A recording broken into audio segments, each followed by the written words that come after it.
So good evening and welcome to AVSC Porch Chats. Tonight we have Zach Yamauchi, who is going to give us a talk on soaring in Central California, utilizing convergence and how to connect. So this talk is essentially about, there's something a little bit different. We all know the thermal and the ridge and wave lift as sources in our initial training. There's another lift though called convergence. And it's particularly interesting and useful for cross-country soaring. And convergence in Central California allows for flights of dozens, even hundreds of miles without stopping. And I know you've done probably a flight with convergence about 1,000 kilometers now. Yeah, 900 and I want to say 940 something. Right. Last season out of Awesome. Avenal. Yeah. So for new pilots, connecting with and navigating the line, this line proves to be a challenge, but when you know where to look and what to look for, the convergence allows you to dive through the skies like nothing else. So Zach is a junior glider pilot and aerospace engineer living in San Luis Obispo, although I don't know if I'd agree with the junior glider pilot. Per the SSA's definition, I'm still a junior, but yeah, okay. Well, we'll let that slide. He discovered soaring in 2016 through Cal Poly Agaflieg, yep. Agaflieg, and began flying cross country within a year of his first flight. That's pretty amazing stuff right there. In 2019, he won his first regional contest and placed fifth in the 2021 Standard Class Nationals. Another, again, pretty amazing feat for a young glider pilot. He's currently president of the Central California Soaring Association in Avenal, California. During the thermal season, he chases the best conditions in his 1984 Discus A, which I've seen. He did a beautiful restoration of that ship. Flying primarily out of Avenal, Truckee, and in New Kern, where he also enjoys flying wave in the winter. In addition to 3 thermal flights with distance of excess of 900 kilometers, he recently completed his first 1,000-kilometer flight in wave. Wonderful wave. So, Zach, please go ahead and take it away. Great. Thank you for the awesome introduction, Chris. Also wanted to thank you off the bat for hosting these. I know I can't get to as many of them as I want to, but yeah, the ones you post the YouTube videos of, great resources for everybody in this area to take advantage of. So yeah, so I wanted to give a talk here about primarily, I'm kind of in a way here killing 2 birds with 1 stone. So we've got the Avenal contest coming up in May. It's going to be the 2nd and 3rd weekend of May. Unfortunately, that contest is all filled up, although we have 1 spot that might be open. So if you are interested in and haven't joined yet, send me a direct contact with that. But I did want to give an introduction to all those contestants who haven't flown flown Avenal or this area of California, kind of give them an intro to the geography here, the conditions that they can expect to fly, some little tips and tricks and pointers on how we take the most advantage, or get the most out of each day we fly out of Avenal. So yeah, like Chris said, I started flying in Avenal in 2016, really started my cross country in 2017 there. I'm still very much a new pilot. Don't claim to be an expert on any of this stuff. I'm sure I know for a fact there's people in this call that have orders of magnitude more experience than me. So if I say stuff that disagrees with your opinion, raise your hand. Let's have a conversation about it, because I personally want to learn more about varying opinions. I'm always wanting to learn more, gain, add additional knowledge to that database, the soaring database I keep in my head, and talking to people who are more experienced. Let's have a conversation about it. Let's all learn from varying opinions here. So we'll get into this. I'm going to start this off with kind of a fundamental explanation of convergence. Let's start this out with the recommendation that G. Dale's book, Soaring Engine Volume 2, I want to say. I've got a copy of it. It's probably the best resource for learning to fly convergence and also kind of visualizing. He's got great visuals in there. Unfortunately, I was going to scan some of his graphics in, but I've got a buddy borrowing that book from me right now, and I didn't get it back in time. So I'll do what I can with what I found off the internet. But yeah, cannot recommend that book highly enough for picking up kind of the visualization of flying this kind of weather. So what is convergence? Yeah, typically it's two air masses meeting. One's that's going to be hotter and more buoyant, meeting a colder, less buoyant and more dense air mass. This is a classic example here of having cooler ocean sea breeze meeting a warmer inland air that's rising, and where they meet, you typically get the sloping intersection. And a place like Avenal, a few slides later, will show where it's located in California geographically, but on the scale of getting in the morning, the cool sea breeze kind of pushes inland. Avenal is located about 40-45 miles inland of the coast. That meets the inland warm air in the Central Valley, which in this case would be a north to south view of Avenal. So looking at Avenal being somewhere right here. Obviously, all these things are exaggerated. This would be a problem if we had waves this big. But yeah, Avenal being located in this convergence zone. So as the day goes on, the convergence sweeps through the terrain, and it allows for these incredibly long flights, something that typically, when you're thinking of a thermal flight, it's much more of a climb and glide mentality. Whereas if you're flying convergence, it's fly slow and find the lifting air and stay in the lifting air. So this is a picture out on the coastal range I have from last season that demonstrates essentially exactly this picture. This was closer than Avenal. This is a flight out of Avenal, but jumped a range over towards the coast. You could see the ocean right out here, and we've got the inland air here, and a line of clouds hugging this terrain here. Convergence in Avenal sense and plenty other places. There's a lot of convergences found in the Sierras.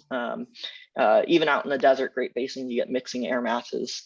You get a lot of those things that tend to line up and stick to terrain. Is there a comment here? Listening to a webinar. Oh. Folks, put yourself on mute, please. I can mute. Yeah. So convergence likes to hug terrain. So good places to look for convergence. Obviously, in this case right here, we've got nice, beautiful marking clouds, just enough moisture to show you where the air is mixing and headed upwards. Not enough to cause any kind of overdevelopment or any big issues we'd be worrying about. We'll talk through safety and flying convergence later here. But just one classic example of a convergence line on a coastal range here. This is the furthest coast range that I've flown. This is by San Simeon, North San Luis Obispo County on the south end of Big Sur. Right out here is the San Simeon Lighthouse, I believe, and then Hearst Castle is somewhere up in here as well. This is a picture of a convergence line running up the eastern side of the Sierra. So this is, I think, around Alancha Peak. Looking out to the right side of the screen is the east, the left side is the west, and the Owens Valley is down here. But yeah, in the summer, running the Sierras, you can get really incredibly fast long distance flights there, running these energy and convergence lines. This one tends to hang around a lot of the time if you're flying out of Inyokern or Tehachapi or down south from Minden. Last couple of years, we've hosted camps out of Lone Pine, right in the base of Mount Whitney.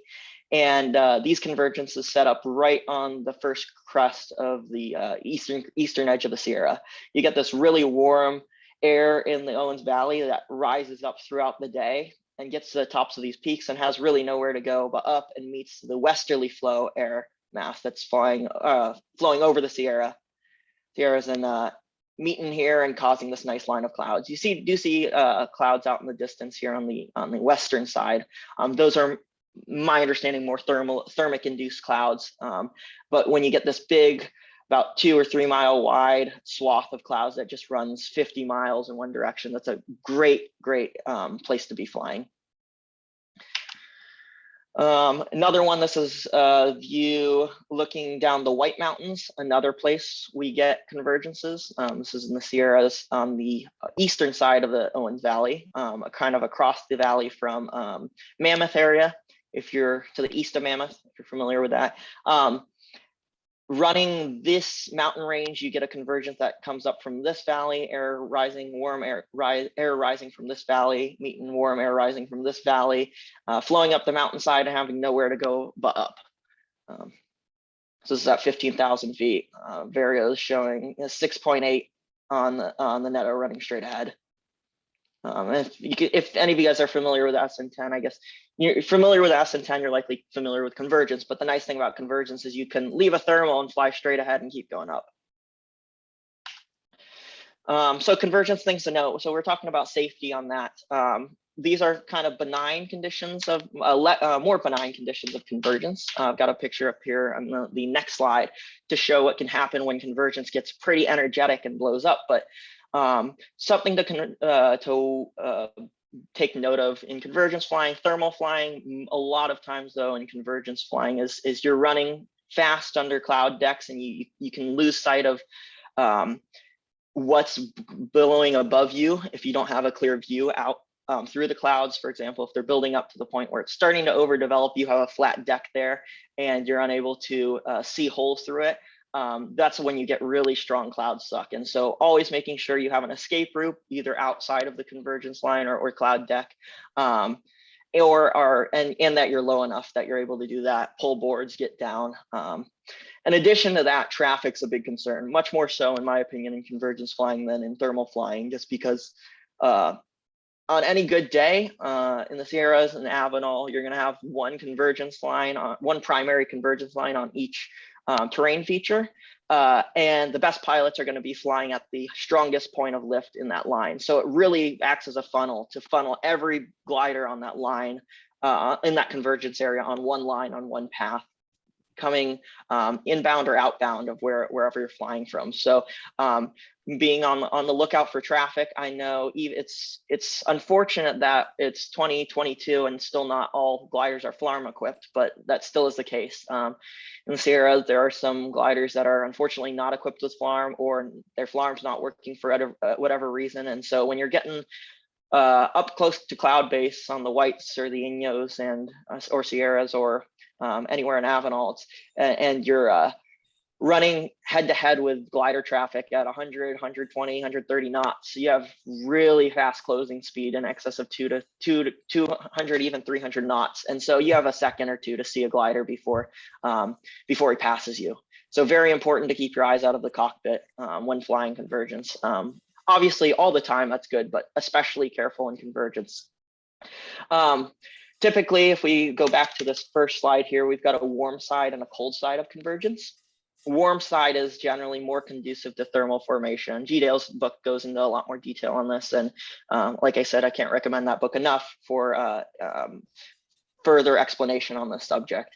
But in my experience flying convergence, warm side, if you're starting to fall out of the convergence, that's the side to go look for climbs, because that's typically more unstable air mass, warmer, more unstable air mass, versus the cold side being closer to more stable marine air, less conducive to thermal formation. So even if you fall out of the convergence, you go to the warm side, the inland side, when we're talking in terms of coastal convergence, those climbs there, you could typically find a climb thermal to get you back up and then poke back into the convergence. Dead lower level, what I have that here for is a lot of times convergence here, I noticed at least, is you get a good amount of convergence up high, especially close, think cloud base minus 1,000 to 2,000 feet in that area there. That's where the lift is. And so you want to do what you can to stay in that lift, whether it is taking slower climbs, flying slower to stay up high to not be dealing with that much of a sink rate, because even if you have essentially if you have a high performance glider and you're getting 40 to 1 at 80 knots or something, your sink rate is still a lot higher than if you're flying that at 60 knots with a better lift to drag ratio. So minding your sink rate and your speed keeps you up high in these on the convergence days.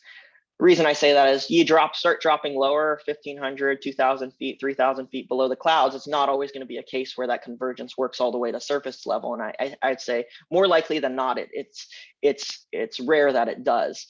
Typically, if you fall out of convergence, either off the center of the line or below where the convergence is happening, for example, down in this area, that's a situation where you have to go out, explore out under the convergence, find a climb, and poke back into the convergence line instead of trying to look for a climb directly below. Slant, talking about going back to this diagram here. Yeah, typically we're getting the rising airs rising up and slanting over, kind of folding over the cooler air. So keeping that as part of your mental model while you're looking for lift in convergence. Macready settings. So this is more of an advanced topic, but if you're flying cross country, I'd assume that you have some idea of Macready settings and speed to fly and such. Typically, when you're flying thermals, the Macready setting you're going to set is going to be the expected next climb of what you'd be getting in your next thermal, bottom to top. So if you're expecting a 5 knot climb, bottom to top in your next thermal, you set a Macready to 5, and you get to that top of that next thermal as efficiently as possible. In convergence, it's a different story here because we're trying to stay in that top lifty amount of air. It's conducive to bring your speed back. This is something that took me a couple seasons to really internalize and understand. But typically, when you're flying, one of my mentors has a saying, Morgan Hall, if you know him, you want to fly slow to fly fast. Flying slower, dialing back that Macready, forcing you to fly in your lower sink rate range. So your 60 to 70 knot range, even when you're flying in good climbs on the convergence, that prevents you from having to climb. That keeps you up high in the lift band. So it's conducive to and kind of counterintuitive to dial that Macready. However, if you're not having to stop and climb, and typically on an average thermal flight, you're in ideal for example, thermal flight, you're thermaling about 30% of the time. If you can cut out that thermaling speed, but fly, or thermaling time and fly 20% slower, you're actually going faster. Another thing to discuss here is winds. Winds are very, very important in convergence. If we're looking at this diagram again, looking at where the wind's blowing here at a slant, it's coming across and up. And over here, typically on the cold side, we've got some wind blowing into the convergence line as well. Having a good, reliable, fast wind computer or wind calculator is very helpful. I added a butterfly vario to my panel at the beginning of last season and was very, very pleased with the results of that. I know LXNav has the Hawk. There's a lot of talk on that algorithm. I haven't flown with that, but I understand it works very similar to the butterfly vario. If you want to improve your convergence flying and locating and fly faster and further, I would say buying a vario that has a wind algorithm in it is equivalent to moving a generation or up another 15 to 18 meters in ship performance, because it just makes that big of a difference in terms of being able to locate the weather, locate the convergence, and flying on that line consistently. Learning to use that wind algorithm, that wind calculator, is a whole nother conversation. I know there's a lot of talks out there floating around on how to use those things and what to look for when you're viewing those. We won't go into that discussion tonight, but those resources are available out there. Last thing I want to say here is speed to fly and pushing in sync. So what took me a couple seasons, my beginning seasons learning to fly gliders it was hard to get over the sense of wanting to fly faster and essentially sink faster through sync when you're pushing your nose down. This is especially important in convergence because if you're off the line, if you're making transitions, if you're doing things like that, pushing the nose down, gaining airspeed, getting out of that bad air to be able to get back in the good air is really important. There's a lot of conversation and debate around pulling and dolphin flying in convergence. I would say that in my experience, at least, a little pulling's fine. I think more important than pulling is pushing and flying fast through sync, and more so coming to your neutral speed to fly through neutral air or rising air, instead of making dramatic pulls and extracting all the last energy out of each bump you fly through. That being said, a lot of times through convergence, you'll find those big pockets of rising air, and there are a lot of time pockets, unlike columns like thermals. And those pockets end up being things where you could do some S turns in, slow down, not doing full turns, but still moving forward, just prolonging your time in that lift if you're looking to gain altitude. These are some diagrams from Reichman's Cross-Country Soaring, a great book. Just getting your feet wet in terms of cross-country and thermal soaring technique. What's interesting is that book's dated now. I want to say it's 40 plus years old.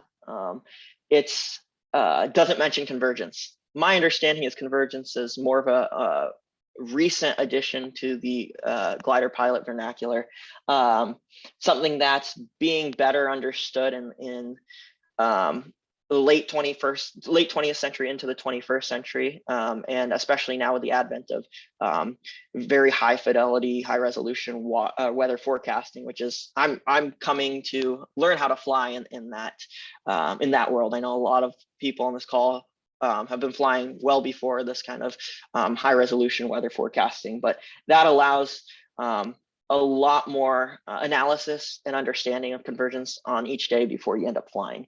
These are just some examples of convergence flying. One tip here that this diagram showing is flying below cloud base to the point where you can slow down and lift and keep climbing and never get to the point where you're having to push over, because if you were to keep climbing, you'd be climbing to the cloud base. This is important too. So yes, wanting to stay high in convergence, but while you're cruising under cloud base, don't ever get too close to the clouds that if you ran into some lift, you couldn't take advantage of it and fly slow and really climb in that. So this is glider A that's flying fast in lift because he doesn't want to get pushed up into the clouds, and slower in sync because he's just burning off altitude, versus a glider that's flying slow in lift and then speeding up through neutral or sinking air does gain an advantage, a speed and distance advantage on the glider that's maneuvering the less optimum way.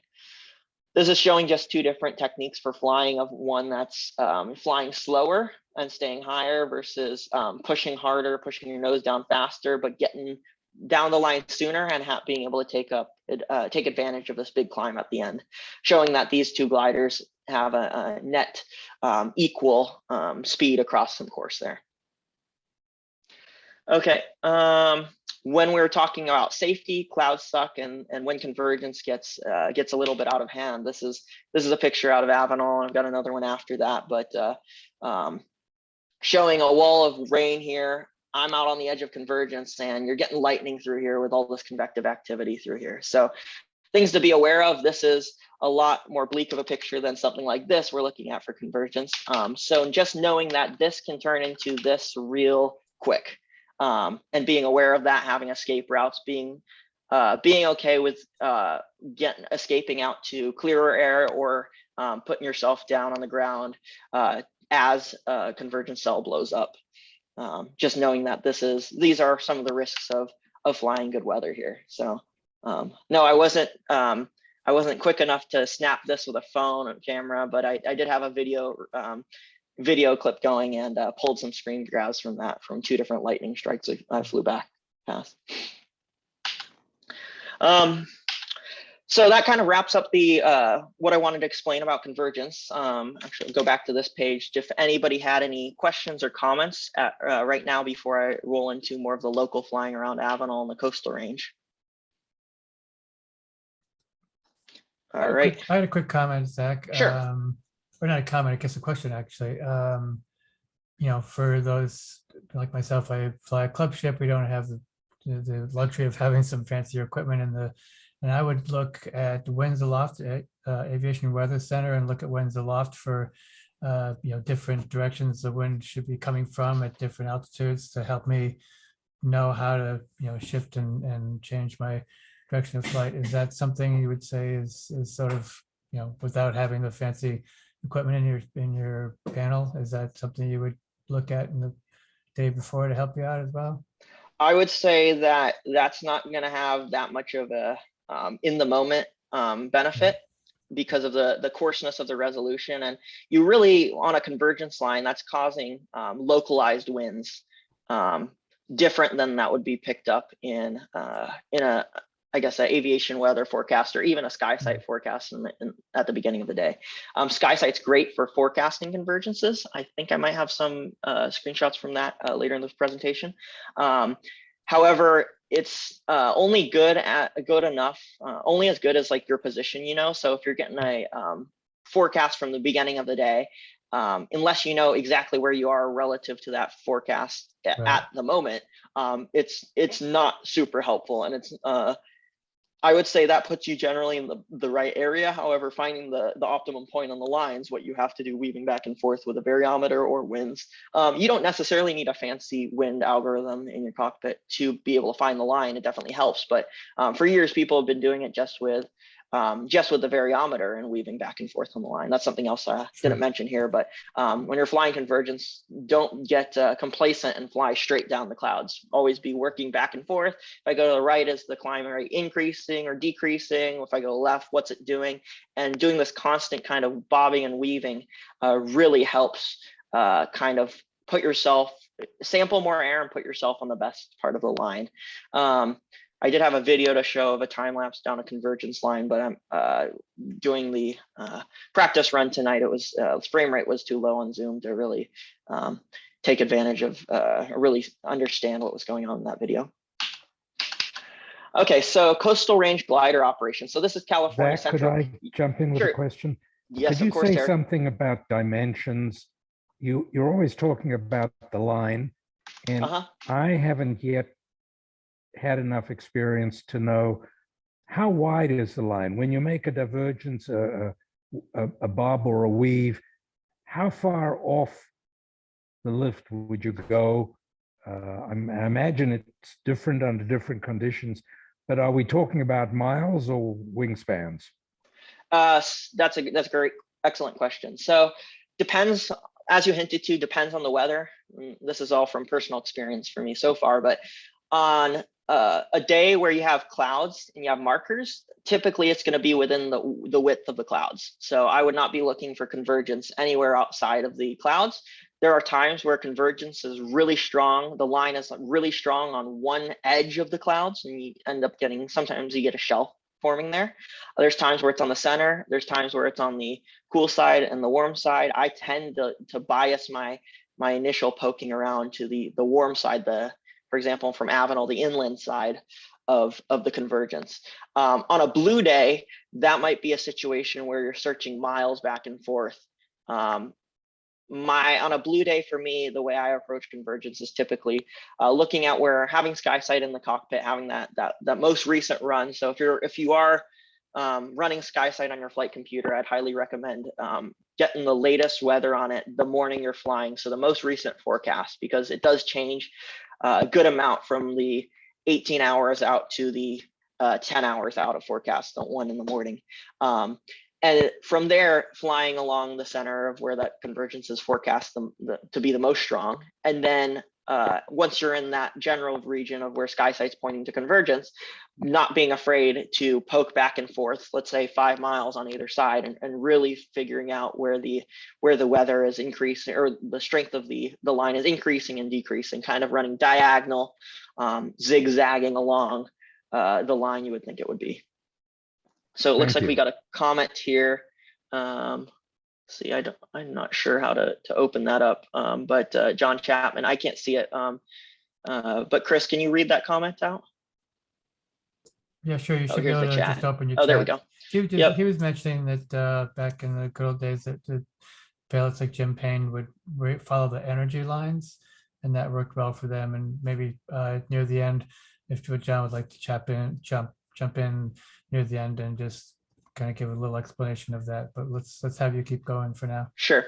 There's another comment in here from Michael. So are your examples the combination of orographic lift and convergence? I would say in California, generally where we're flying, orographic being something that's, my understanding is something that's caused by a terrain feature on the ground. So classic examples are ridge and wave. However, as I was talking about earlier, a lot of these convergence lines tend to line up very well with ground terrain features. So ridge lines, mountains, between two valleys, that type of thing. However, there are times where convergence forms somewhere in the day and it moves around the sky, and it's not necessarily tied to a ground feature. So looking at the terrain gets you good hints of where to poke around for that kind of lift, but it's not something where the convergence will only be found over the spine of the mountains. Yeah, we have that situation out in the Antelope Valley where the wind's coming in from two different canyons, canyon passes, and on a blue day, it's just kind of anyone's guess as to where it is. Yeah. So moving on from there, we've got coastal range glider operation. So coastal range stretches essentially the whole length of California from north of LA up to the Mendocinos area. That's part of coastal range too.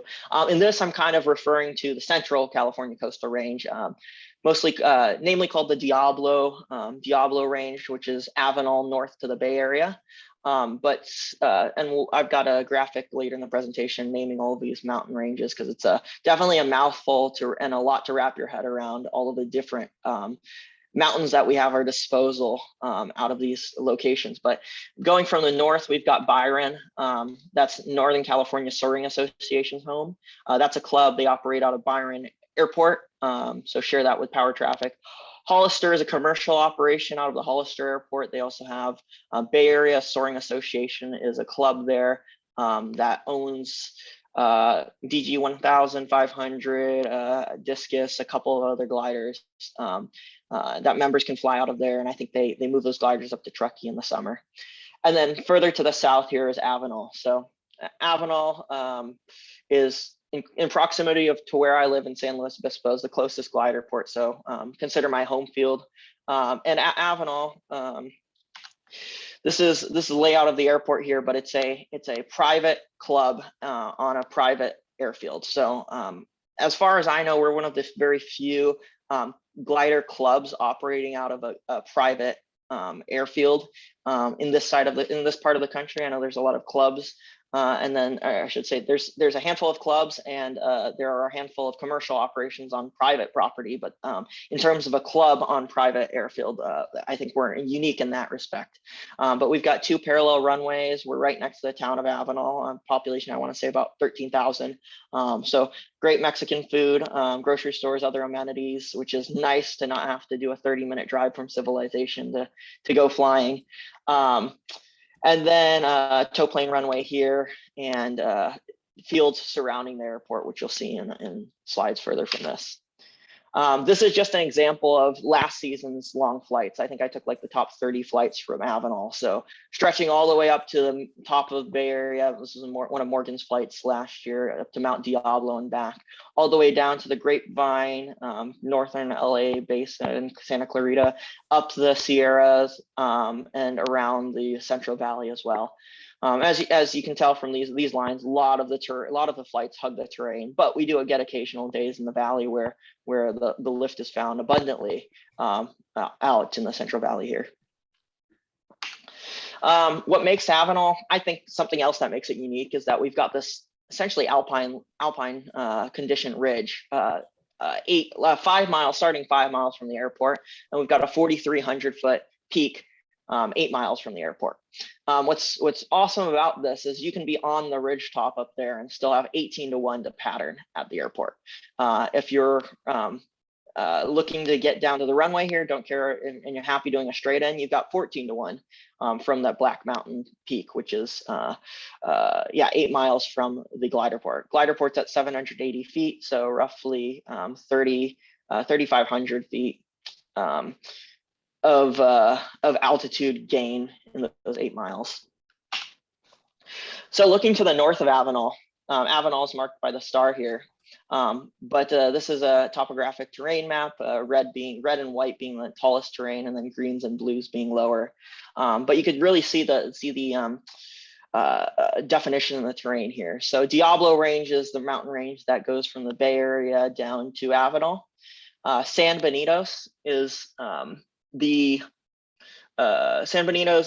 mountain range kind of highest point in the Diablo range. I've got some some peaks here. So San Benito Mountain, which is in the center of this white group here, is 5,200 feet, 5,240 feet. out on the coast. So that original picture, first picture I have on the slideshow of flying the coastal range was the range right up to the coast. I suppose this is all the coastal range, but that's the south end of the Santa Lucia range out here. And highest peak there is 5,800 Junipero Serra, I believe right around here. We've got the Sierra de Salinas here and the Gavilan range here as well. So if you're flying out of Hollister, you're familiar with that. The Gavilan's wrapping around the south side of the Hollister Valley, and then meeting up with, this would be Pinnacles area here. Looking to the south of Avenal, Avenal up here on the star, we've got a lot of other mountain ranges that kind of funnel down in here to the south side of the Central Valley. But we've got a pretty big flat plateau out here between Avenal and Paso Robles.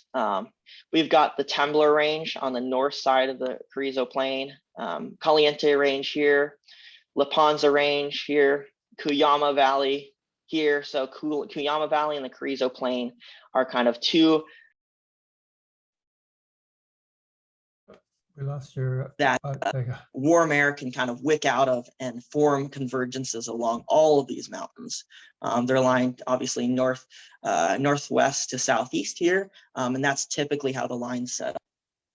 Down south San Rafael Mountains here. Just to give you guys some perspective on this. Zach, your audio is kind of going a little in and out. Caliente Mountain, highest peak 5,100, Tembler range up here 4,300, Sierra Madre 5,800, and then San Rafael down here 6,800 on those. So Zach, your audio is a little quiet. Coastal range mountains, there we do actually have some high peaks. It's not quite as high as the Sierras, but in terms of looking at the terrain, the terrain gain from the valleys and those floors up to the tops of those peaks, it's in that same kind of magnitude as flying somewhere out of like Truckee or Minden in the north. Let's see. Can you guys still hear me? No, Zach, you're very quiet. Yeah, it kind of went quiet. I don't know if you can Speak up and speak to your mic. For some reason you don't seem to be hearing me. Check. Yeah, you're a bit quiet, Zach. Yeah, it just kind of went quiet suddenly. I don't think you can. Okay, stand by. Can you hear me now? Yeah, you're louder Okay. now. Yeah, sorry about that. I'm not sure where I cut out there, but I was talking about these ranges here and the highest points on them. Did it cut out before or after that? It didn't totally cut out, it just went a little bit quieter. So I'd say keep Okay, going. got it. Okay, let's see, let me pull up my presentation again here. All right, in terms of looking at weather that we get out of Avenal. So Avenal is located here. We've got Black Mountain and Avenal right to the west of the airport. Airplane here is Avenal, and then the high terrain starts that 5 to 8 miles west of the airport.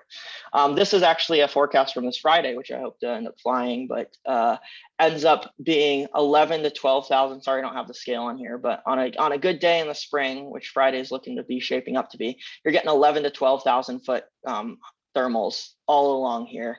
It drops in these plateaus, but your terrain, your thermal depth, essentially ground to the tops of the thermals, remains pretty constant in these conditions.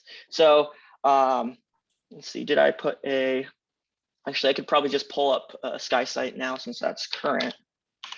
But I'll give you guys an idea of convergences that are setting up. This Friday doesn't look amazing for convergences, but you could still see them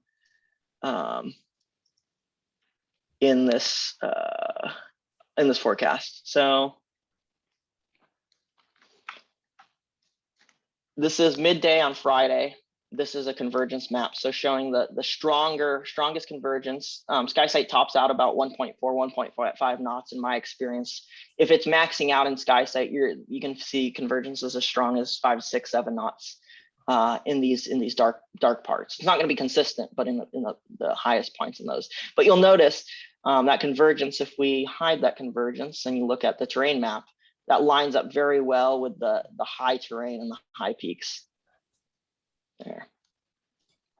And that continues down to here to Sierra Madre and San Rafael mountain ranges here.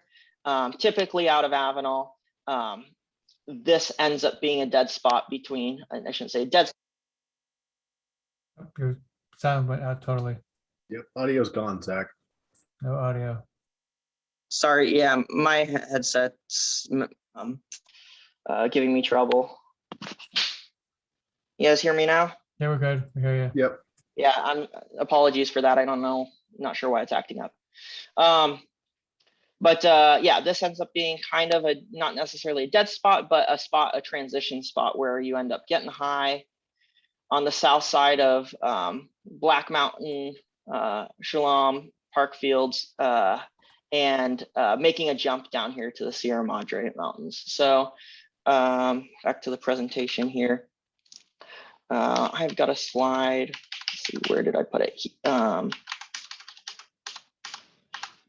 Here, Avenal Gliderport. So in terms of, I guess skip this as I was going through. In terms of land out options, what sets Avenal kind of apart from a lot of other soaring locations, and in my opinion makes it such a great place to start flying cross country, is you look at here on the right side, this is CU and showing all of our land out database options. Is there's abundant land outs around Avenal. Makes not all of these are paved strips. I'd say about 2/3, half to 2/3 are dirt strips, but a lot of those dirt strips are in great condition. Avenal, the actual airport that we operate, is a clay, dirt and clay airfield, but it's in much better shape on those runways than a lot of older paved strips that I've launched out of. We've got the Black Mountain right here, just to the west of Avenal, and on the west side of that, we've got a couple of options here and some fields there. And then in terms of Avenal, New Coalinga, both paved strips, sorry, here and here. And then as you get further north, let's see, got this slide here. As you get further north from Avenal, you do have options in the Hernandez and Pinoche valleys up here.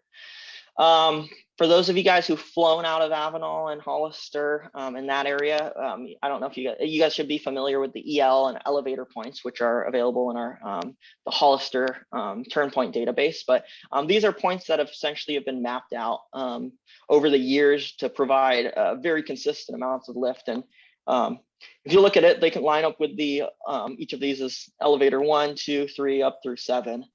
They line up well with the terrain, and then that typically ends up corresponding well with the convergence to fly. So if you're flying out of Avenal or Hollister, a good place to look around for lift are those EL points. Working north to south, if you're from Hollister, or from Avenal, south to north. And on a typical day out of Avenal, typically I find it easiest to get a climb up out of Black Mountain, out of Avenal, and then head north to allow the conditions in this spot down here that we're calling a little bit less active, a little bit lower, allow that area to build throughout the day. And by the time you turn south, somewhere between, this would be San Benito Mountain and maybe EL1, you end up crossing this area here at a point where it's high enough, thermals are high enough, there's enough convective activity and enough convergence actions that allow you to make that jump without too much of a sweat. I'm going to go back to the Skysight here for Friday's still a good example here. But if we look at throughout the day, our thermal heights, starting at 11:30, we have 6,500 foot, which Black Mountain's 4,300. So 2,000 feet over terrain, which isn't that super high, but it starts getting high really quick. So by 12:30, an hour later, we're at 8,500 feet there and 10,500 feet on San Benito. And you continue that throughout the day, all of a sudden, so by 1 o'clock, if you were to come back down south and make this jump around between Paso Robles and Avenal, that area there is 7,500 feet. And so plenty high, plenty comfortable. And that's depth of thermals there is 6,500 feet. So this is measuring the height above ground for the thermal tops. And if you look at that, it's all pretty consistent. The reason why this shows up higher for absolute thermal height is because it's over higher terrain. And as you continue down south, and as the day gets later, this just gets higher and gets stronger and better. And this is very typical day of a Avenal spring, early summer convergence day. It's going to be very likely very blue on Friday. However, sticking to the terrain and flying this area before, you can fly these blue days pretty confidently, especially having Skysight in the cockpit and generally knowing where to look for those convergence lines. Let's see. Back to presentation here. So that's why this is not changing. Talked about the EL points. Last thing I was going to do, so Your audio is kind of getting in and out. okay. How is it now? It's still bad? Yeah, it's still Yeah, I kind of concur. It's still bad. Okay. going in and out. Stand by, sorry. How is that? That's better. That's better. Just talk a Okay. little louder, maybe. Yep. Yeah, sorry for the audio issues. Apologies if it happens again, just let me know so I can make adjustments. Okay, my last thing. So does anybody have any questions about any of the terrain around here? I can go into detail about any more of these ranges, what you're looking for convergence, things like that. And I can bring open CU here as well, which we could navigate around to turn points and land outs if you guys want as well. Just one curious question about Sure. longer flights.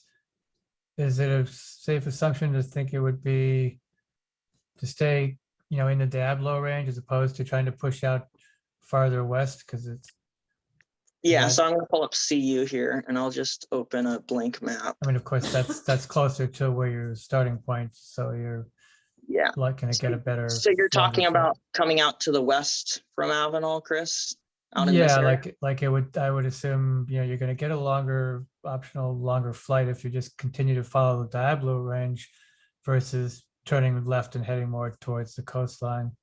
Yeah, so typically you can go out to these coastline on certain days, but it's a lot more rare to find good lift in this area. As we were talking from the first slide with kind of looking at where the cool air comes in and meets the warm valley air. This is more of the area where cool, more stable, less air that's less conducive to thermal formation would form.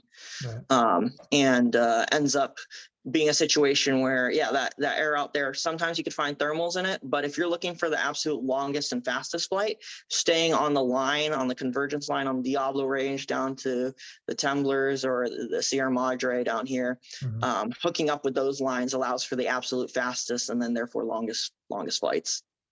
Got it. Yeah, in terms of Avenal contest for you folks on the line that would be flying that, tasking is going to very likely depend, obviously depending on conditions, but if conditions are what they are typically in May, are going to be a lot of yo-yos and long runs either up north or down south on this line, just so we can get fast, fun Grand Prix speeds through those contests. I wouldn't want to send you guys out or send myself out because I'm going to be flying out in the valley if we've got beautiful convergence, flat, fast lines on the hills up here. The last thing I wanted to talk about, if anybody has questions about the specific terrain or the environment flying around around Avenal, now's a good time to ask. See, Terry's got his hand up, so.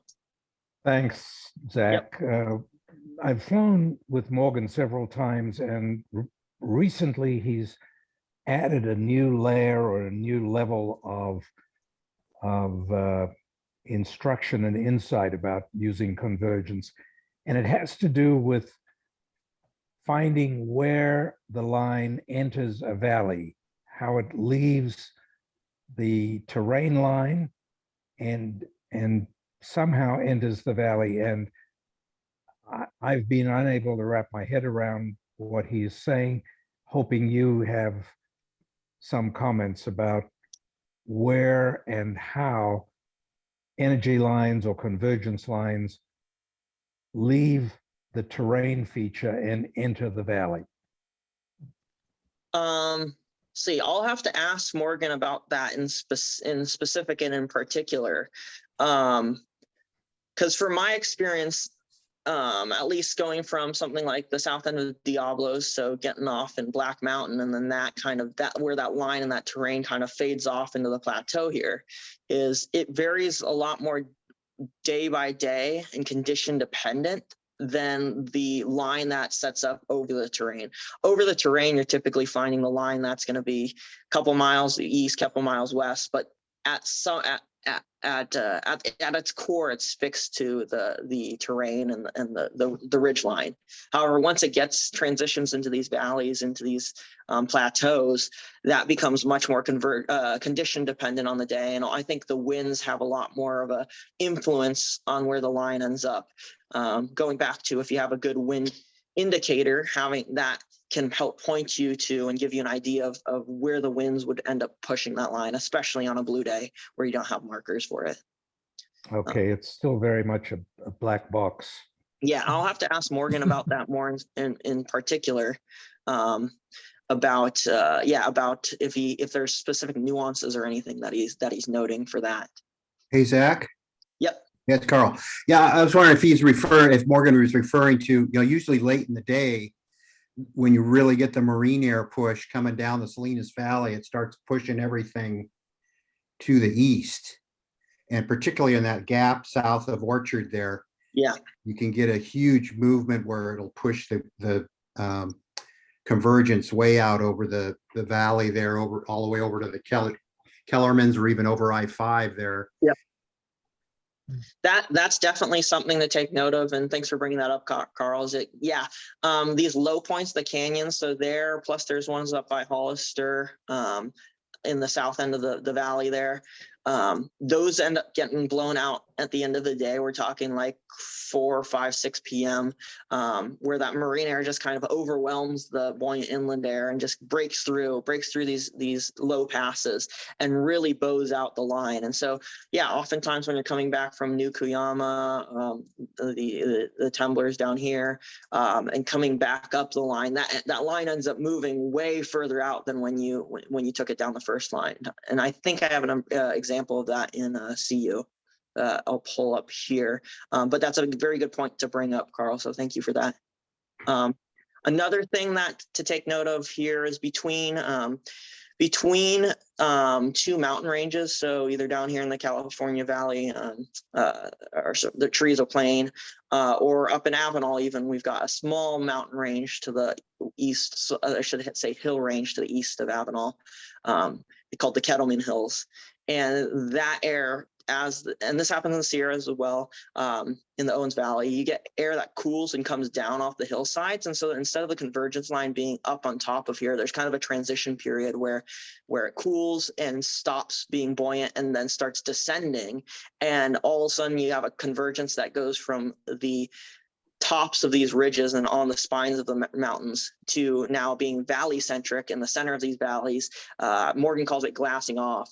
You end up at the end of the day, sun could even be on the edge of the horizon, but you just get these ripping lines where you're like, I've had it coming down in a 233. I've been full bores and putting the nose down at like 75 miles per hour and still going up at 3 knots, just because that glass off effect is so pronounced, where you just have this through all these valleys, the air has nowhere to go but up. When it's very localized, you get a big wind current from essentially 10 miles away in either direction, just directly pushing towards each other, and it blows up in these valleys. So another thing to note for getting home at the end of the day, out of Avenal, or hopefully you're not too far down here when the sun's setting, but things to note, and especially will happen in the Sierras, as you're making your way back down on the spine here and then pushing up against the Inyos and stuff. You'll get that flow from either side, off the mountain ridges, where you'll end up getting some lift down the centers of the valleys.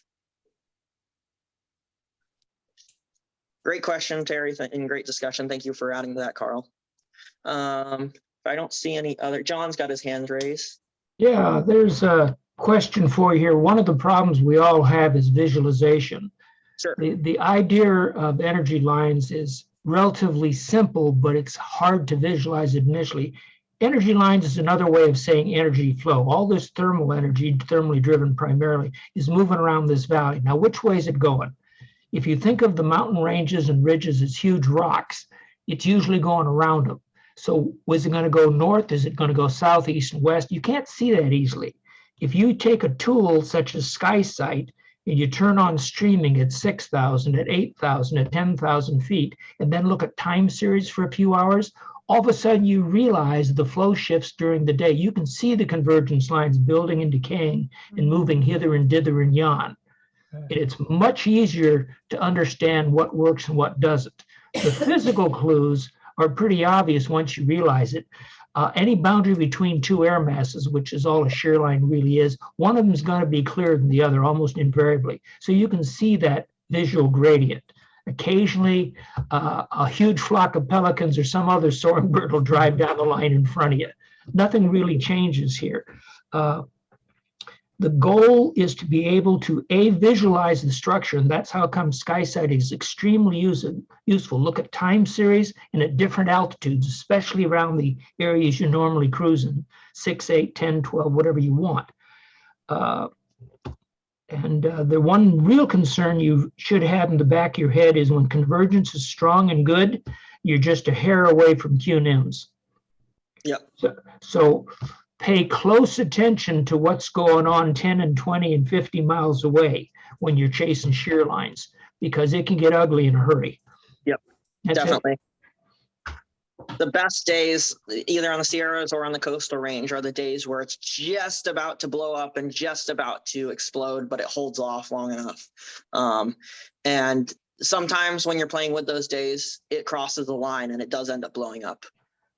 For a second, right now you're showing the flags. Flip over to streaming. Okay. And it takes a few seconds to build up, usually if your system's powerful enough. Just be patient. It should start build up. You should start seeing dots moving all over the place. There they come. Yeah, this is why you need a bit of a time series, but you can see the flow around the mountains. You can see the shift. You can see the convergence line, clear as a bell most time. You might want to turn down the absolute intensity. Yeah, right there a bit. Just turn down the intensity just a hair. Now you can start to see the streaming moving. You can start to see this isn't much at the moment, but on a good shear day, there's a lot of lines building up there. You can see them all over Owens Valley, all over the coast, any region you care to look. And part of the puzzle is the shear line has a vertical dimension to it. So you've got to be at the right altitude band to see the shear line properly. If you're too low or too high, you miss. See if it shows up on cross sections. I've done this before, but yeah, sometimes it does. There's a nice one. Yep. So showing on it's on the eastern slope of this ridge line. You can see the terrain down here. But yeah, at the end of the day, this is at 4:30. It's kind of peak of that convergence time. So you could use that to plan a particular flight you want to find the best. Best convergence and go, okay, I'm going to go from there to there. The only caveat on planning is this is model data. Mother Nature does what she damn well feels like. Exactly. Absolutely right. Yep. Got a lot of hands here. Alex, I'll take your question. Exactly. Sorry. You want me to start over, right? Yeah. Do you mind starting over? No, I'm just kidding. I'll watch the recording. Something that I have found challenging up at Williams, where we also fly in a convergence, kind of a similar bay flow, valley flow, is getting back into the convergence once you've fallen out of it. I think somebody just mentioned, I'm not sure who that was, that like it exists at a certain altitude. And I'd like to hear if there's any kind of like experiences you've had flying out of Avenal where you have fallen out, what you typically look for to try and climb back in. If you then just start sticking to the terrain, like what do you do when you have to shift your mind from I'm on a ripping line to I've fallen out, now what? Yeah, I've fallen and I can't get up. Yeah. Great point you bring up, and it just barely touched on that at the beginning. So now's a good time to go into depth on that. So the most frustrating thing about flying convergence is when you're 4,000 feet below the cloud, let's say the cloud base and the convergence is at 9 or 10,000 feet. Let's say 9,000 feet. And you're down at 4,000 or 5,000 feet. So you're still 2,000 feet off the ground, 2,000 or 3,000 feet. You still got time to poke around and look at thermals.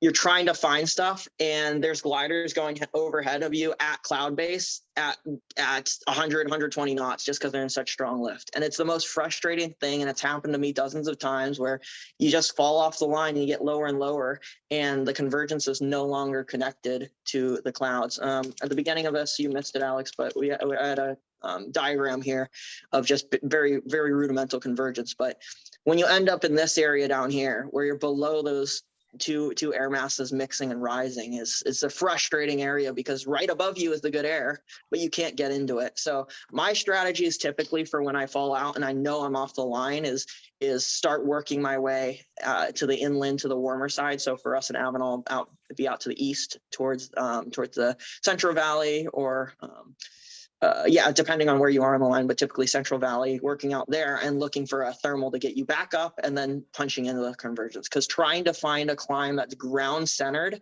under the convergence, sometimes they exist, but if they existed, you probably wouldn't have, in that situation, it'd be harder to have ended up as low as you do.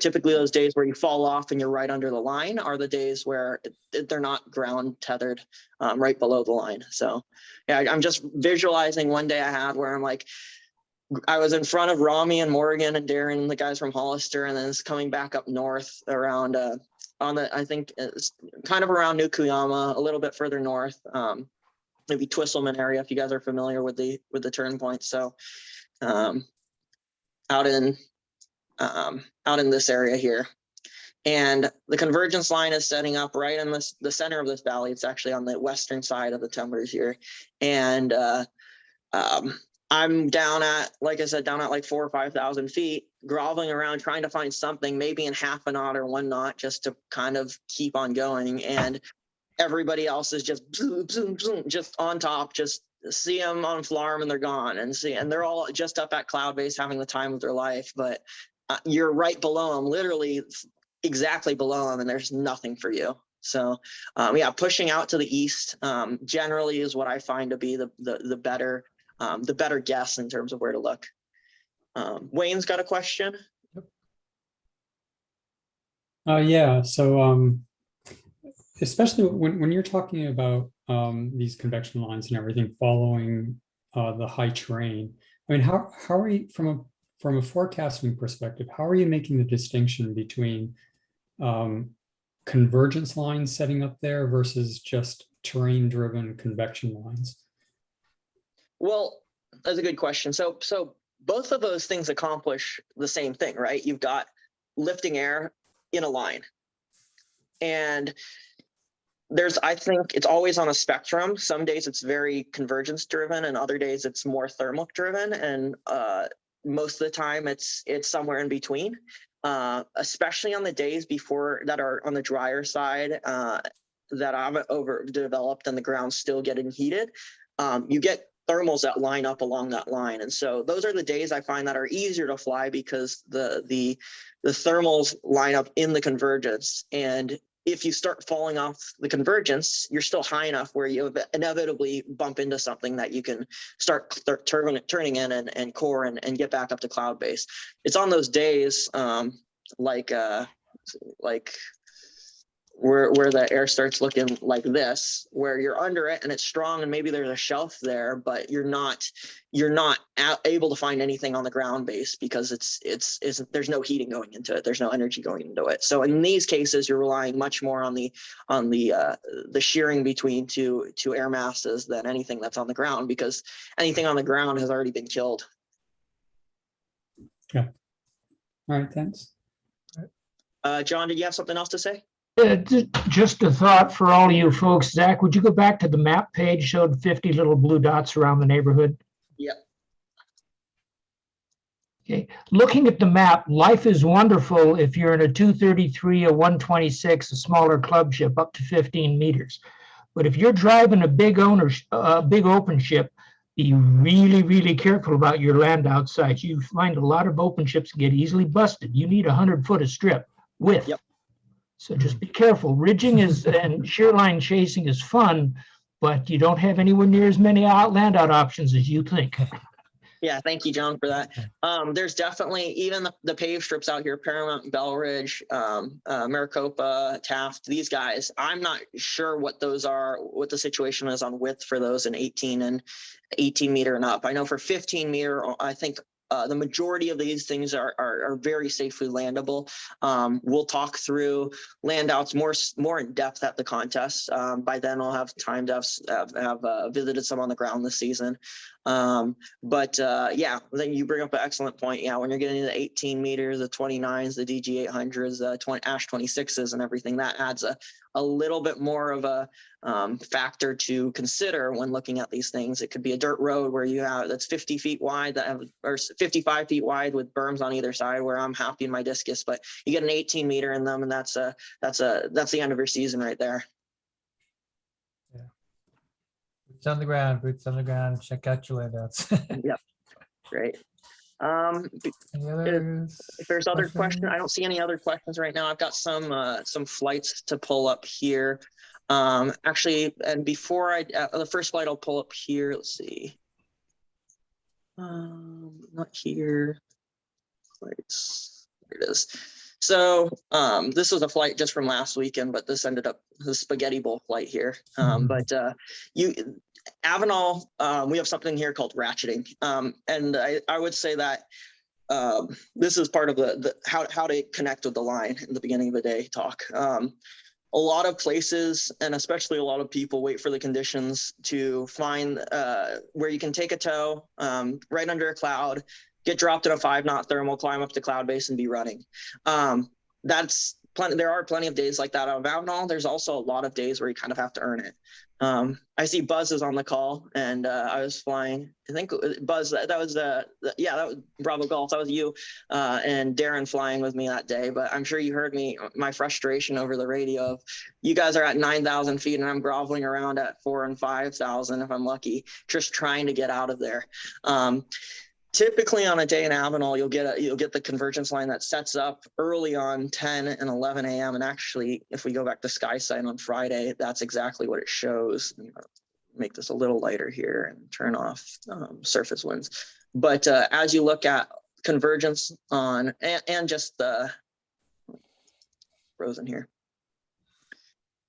If you look at convergence or just the height of thermals on Friday and early in the morning, so 11 a.m., they're off. Avenal's 2,500 feet, over here 6,500 feet, and you've got mountains in between. And as that day progresses, it gets higher and it also pushes westward. But these are the days that prove to be a challenge to get out of Avenal. And when I talk about ratcheting, think of a ratchet strap or a ratchet wrench is you turn back a little bit so you could go further, and turn back a little bit and go further. And that tends to be the situation out of Avenal. You get days, so like at 12 o'clock here, it's 2,500 feet over the airport. You get a little bit further west, it gets to 3,500 feet. You take a climb there, you push, it gets to 4,500. You try to find your next one. Oh, you can't connect. You're back to 3,500, and you kind of come back and reset. And that's very much this flight here. So run it at 100 speed. You guys will be able to see, oh, there's 200. Poke in, find a thermal, find a climb, try and find something there, nothing, come back at more altitude, find a climb, get more altitude and come back, try again. And it's this back and forth where you're trying to get high enough to get to your next higher climb. And this I did it 3 or 4 times that day. And it just takes patience, and it takes sitting in half a knot, and it takes sitting in 1 knot. Maybe it turns to 2 knots and you get lucky, and eventually it breaks, and eventually the line moves far enough, and then you get you're on your way going.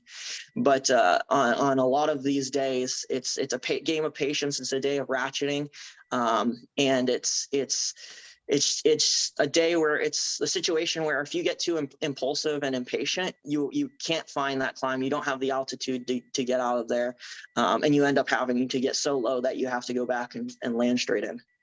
Neiman, you've got your hand up. Yeah, just kind of a comment about this. Like, I definitely agree with your assessment of it based on my experience, but a big contributing factor, particularly out of Avenal on days when you talk about where it's stronger to the west and that it picks up further east. A lot of times, the way that that manifests itself is the thermal profile is similar to the terrain profile, right? So you can, on certain days, right, at like 11 a.m. or 12 a.m., if you really like to get going, you can't get more than maybe 500 feet above a given knob, right, on that very first ridge that you get to that's 4 or 5 miles away from Avenal. And so it's a very terrain driven and terrain clearance driven issue, right? So I'm willing to bet that on that flight that you showed, a lot of times when you were falling off from the need to get away from high terrain so that you had a chance to get back up, right? Correct, yeah.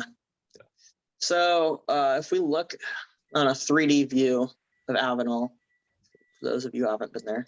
So Avenal's here, and you've got fields here, you've got foothills here, and then right up on that, you have this first ridge line. This is called, sorry, I'm moving too much. Hopefully the frame rate isn't terrible in there, but I'm guessing it is.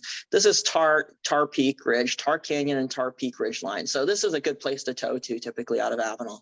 And from there, you kind of bump your way back and get up and ratchet. This was all the ratcheting I was doing. And I actually, let's see, put this flight into Avery, and we'll see. This is an experiment here. I'm not sure how this will go over Zoom. That looks pretty good. This is, okay. Yeah. This is ratcheting out of Avenal that week. And so getting on terrain and trying to find a climb, you notice I'm not getting very much high over it. It's 500 to 1,500 feet of terrain clearance. Is not very comfortable. It's not, I mean, you need to be on your game. You need to know what you're doing. And I don't recommend this to any low time pilots, being as aggressive as I am, but retreating, finding another climb, and then using that altitude to go explore and try and find something in the hills. And sometimes there's something, and sometimes there's something and you're not finding it. And there's other times where you're just searching through dead air. But name of the game. Retreating back to the safety of the foothills, essentially, and being closer to Avenal. So if you didn't find anything, you bail out, but typically you're going to have more active air on those foothills that allow you to get the 1,000 or 1,500 feet more that you'll need to look out. So this is the third time coming back. Well, persistence pays off. Yeah. I mean, and that's the name of the game. It's like you're flying a glider. You're not really in any hurry to get anywhere other than just enjoy yourself. And so, yeah, it's frustrating ratcheting, but the persistent pays off. You're not late for anything. Right. You're still out flying, having a good time. Exactly. So there's where the thermal breaks. That's on this day, the reason why it was such a delay and such a hard time to get out. We had high clouds that were shading over the area. So we were pretty much just sitting out high clouds and waiting for that to break. And by the time they got sunny, about 10 minutes after it got sunnier, we got more sun on the ground. That's when the thermals really started to pop and stuff started to go off. So yeah, there's ratcheting for you. Cool. Other thing I was going to show, I've got one other a team flying trace up here from myself and Morgan. This was from, let's see, actually, I'll start from the beginning here. This was from last, is it going? Oh, because I have not selected the right one. Sorry, stand by. There we go. So this was from early May or late April last year. These are conditions. So Avenal season typically goes from beginning of April to beginning of June is kind of the peak season. So this is a situation where fortunately I had a great tow pilot that day, dropped me right into a 5-knot climb, and I was able to climb right out of there and get going on the line and kind of running up the terrain, running up to EL6 and making my turn back. And the plan here, Morgan was going to launch later than me and had a passenger with him, and then join up, and we ended up just team flying the rest of the day, which was awesome. Nice. Fun. And one of the best things to do in my opinion, the most fun thing to do on a convergence line is team fly, because you have more people sensing out the air. You have more people, more wings, larger sample area, and it allows for faster speeds if you guys are flying cooperatively. So this was, yeah, very, very cooperative team flight. And you'll see that the track we took down was on the western side of the Kuyama Valley. I can't remember which way we came back. We'll see in a second here. But we were flying the line, I would say, very, very well this day. And so There is some thermaling. We were stopping, and I'll show you the altitude profile after this. But what you'll notice is when we're stopping, we're trying to stay connected to the clouds, and we're not allowing ourselves to get really significantly low on the clouds, below the clouds, because then you end up having to throw away. And all these climbs we're taking were 4 to 6 knot climbs.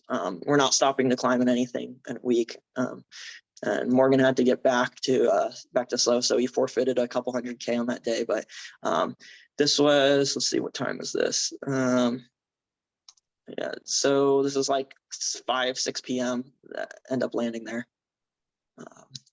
So if you look at the altitude profile from this, as we climb up, we don't ever get below 8,500 feet after our initial climb. Nice. Or sorry, 8,000 feet. We're doing what we can to stay up and stay with the clouds. That day was exceptionally high. Got up to 13,000 down by up the south end of our turn points. But yeah, pretty cool to climb up to 13,000 feet out of a 780 foot field elevation starting airport. Not too shabby. Yeah, exactly. So these are conditions you could look forward to, you could expect. I'm really hoping that we get some really good, strong days for the contest. We'll make do with whatever we can, and yeah, I'm not calling banquet tasks. So we'll be doing taking full advantage of the day that the weather provides. So with that, contest? What was that? When is the contest? So it's the second and third weekend of May. So it's Saturday, Sunday, Saturday, Sunday. So idea there is if people don't want to miss work, they don't have to. Right. Yep. And so with that, that's everything I have for you guys tonight. I'm happy to take questions. We could have more discussion, or if you guys are all tired of listening to me, we could sign off. Yes. Zach, can you email the recording out once you get that downloaded? It's on me. Yep, Chris will. Oh, Yeah. Thank you, Chris. Yeah. John, go ahead. First question is, what's Avery? It looked real useful, but I've never heard of it before. Yeah. AVYRI. Yeah. What is it? AVYRI? Is that what it is? There it is. AY. Yeah, AYVRI. It takes Google Maps and 3-dimensional data. You put an IGC file to it, and it makes a video automatically for showing your status. So it's really cool. It's really easy to use. But yeah, and user friendly as well. So that's a service that's available for free. Nice. Cool. Well, I think maybe we're done with questions, unless there's any last minute questions or comments. Great talk, Zach. Really good details, a lot of good insight, and just like the way you're showing use of different kinds of tools, and just much appreciated. And I hope that folks will come back and rewatch this. Go watch it on YouTube. Give it a thumbs up and a like on YouTube. And one last thing before we leave. A lot of the knowledge, the learning that I've done in my short time in soaring so far is there's plenty of resources available on the internet and books available as well. Obviously, there's not that much that can replace having good mentorship and good partners and buddies in the sport. But in terms of soaring knowledge, if you go to soaravenal.com, which is our club's website, soaring knowledge on the page here, this is a page I put together just of resources that I've found very helpful for getting to where I am. And there's online blogs and articles. I'm hoping a lot of these things are kind of common knowledge at this point, as well as I've got 2 books, Paths of Soaring Flight and then Cross Country Soaring. The PDFs are available here. Don't tell the government, I guess. Yeah, cool. Yeah, and I found my copy of Dale's Thermal Engine. Yeah, Thermal Engine. So that's Perfect. I typed that into the chat in the beginning there. So, well, great. Thanks again, Zach. Really appreciate your efforts in putting this together. And you're really a good resource for those folks trying to reach where I'm trying to reach one of these days. I'll come up and fly with you guys and someday in the near future. And so thanks everybody for joining us tonight. We appreciate all the folks coming on and continuing to show up at Porch Chat.